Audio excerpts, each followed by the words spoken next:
entendu dire que les gobelins avaient un plan pour bien s'amuser. Lock Up, un jeu de prison dans un univers fantastique par Thunderwork Games. Une compagnie qui me fascine. Moi, je suis un gros fan de ce qui est produit par cette maison d'édition-là. Ils ont un univers vraiment particulier dans lequel tout leur jeu prend place. Ils ont fait, entre autres, Cartographers, Roleplayer. Et là, ils nous arrivent avec un jeu euro de placement d'ouvriers, de majorité, surtout c'est un jeu de majorité plutôt, qui s'appelle Lock Up, dans lequel on incarne des créatures monstrueuses dans une prison d'un monde médiéval fantastique. Et on doit accumuler de la réputation. On doit devenir le clan, le groupe le plus puissant de cet établissement pénitentiaire. Fait que c'est très intriguant. Moi, ça a tout de suite piqué ma curiosité parce que je trouvais que c'était une proposition assez neuve, assez nouvelle, quelque chose qu'on voit pas nulle part ailleurs. Alors, on choisit quel clan on veut jouer. On peut être les gnolls, les gobelins, les insectoïdes. Fait que déjà, c'est chouette. Regardez ça en plus, ce petit univers-là. Là. Vous le verrez peut-être pas super bien, mais on a même un petit présentoir sur lequel on peut placer nos petites tuiles personnages qui est en forme de prison. Fait que déjà, le matériel, le thème, tout ça, c'est très attrayant. Le but, c'est de faire le plus de points possible sans attirer l'attention de la garde sur notre clan pour pas être victime de raid de la garde. Alors, à tour de rôle, ce qu'on va faire, c'est qu'on va placer nos ouvriers sur des espaces. Ici, on a plein de lieux de la prison dans lesquels il y a plein de ressources qu'on peut aller chercher. Avec ces ressources-là, on va pouvoir justement recruter des malfrats, des gens qui vont rejoindre notre gang. On a des nains, des flagellaires mentaux, des ratons, etc. Et on a aussi des items qu'on va pouvoir construire, qui rapportent vraiment beaucoup de points, mais qui sont très dispendieux. Et là, ça va vraiment être un jeu de combo. Parce qu'on a des personnages qui vont nous rapporter des points, les malfrats qu'on va aller recruter au réfectoire, mais ils vont nous donner des points surtout pour le nombre d'items qu'on a, pour le nombre de malfrats qu'on a. Fait que ça devient une espèce de compétition assez affichée de quel est l'objectif de chacun des clans et on va essayer de se marcher sur les pieds. Chacun de nos ouvriers, parce qu'on en a 6 si je ne me trompe pas, chacun de nos ouvriers ont une valeur de 2 à 5. Et on a 2 ouvriers spéciaux, comme ça. Fait qu'on a un 2, on a un 3, on a un 4. On a notre boss qui a juste un gros point, puis on a notre guetteur qui a un œil. Notre boss, il va être aussi fort que le nombre de cubes rouges, le nombre de cubes force qu'on va avoir accumulé sur notre plateau. Donc ça, la force, on peut aller au gym pour gagner des cubes de force. Et si j'ai 8 cubes force sur mon plateau, ben mon boss, quand je l'envoie quelque part, il vaut 8. Fait que tu sais, il en impose. Le plus fort il est, le mieux c'est. Notre guetteur, lui, il va être là pour nous empêcher de tomber sur des patrouilles. Parce qu'il va y avoir ces petits cubes-là, là, ce qu'on appelle des cubes de menace, si je ne me trompe pas, là, ou d'attention. Ces cubes-là, ils vont être parfois dans certains lieux. Et si on a un guetteur qui est là, on va pouvoir aller prendre à la fin les bénéfices de ce lieu-là sans rapporter aussi la menace. Allô, excusez-moi de vous interrompre, juste un petit détail important. Les raids, ils vont arriver au moment où il n'y a plus de cubes menaces au centre du plateau. Alors, on va vérifier c'est qui le joueur qui en a accumulé le plus et celui-ci va perdre des points. Fait que c'est comme ça que ça marche. Je vais vous laisser continuer la vidéo. Parce qu'une fois qu'on a placé tous nos ouvriers, on va regarder qui est en majorité dans chaque lieu. Et il y a des récompenses. Par exemple, dans les égouts, celui qui est en première position gagne 3 ressources vertes. Je pense que c'est comme des détritus ou je sais pas quoi. Là. Fait que 3 ressources vertes. Celui qui est en première position dans l'infirmerie gagne 3 ressources bleues. Fait qu'il y a aussi des positions pour les deuxième, troisième, parfois dépendamment du nombre de joueurs. Mais si on n'a vraiment aucune récompense parce qu'on joue à plusieurs joueurs puis on est le dernier, on est pourri, on gagne rien dans ce lieu-là, ben on peut aller à la bibliothèque. Fait que les traînards se retrouvent à la bibliothèque et là-bas, il y a aussi une petite majorité pour les... un prix de consolation, comme on dit. Et ces gens-là vont pouvoir récupérer des livres qui vont donner des pouvoirs pour le reste de la partie. Fait que ces ressources-là, on les accumule. mais ensuite, il faut aller dans les cellules pour dépenser ces ressources-là pour acquérir des items, il faut aller au réfectoire pour dépenser ces ressources-là pour aller chercher des ratons.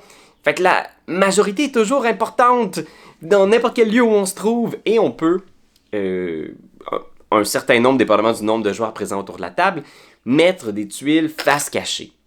Donc, il y a aussi cet aspect-là qu'il y a certaines tuiles. Tu ne sais pas si c'est le boss qui a été envoyé là, tu ne sais pas si c'est le guetteur qui a été envoyé là, etc. C'est le genre de jeu euro entré en matière. Ça me donnait un petit peu l'impression du niveau de complexité de quelque chose comme Lords of Waterdeep.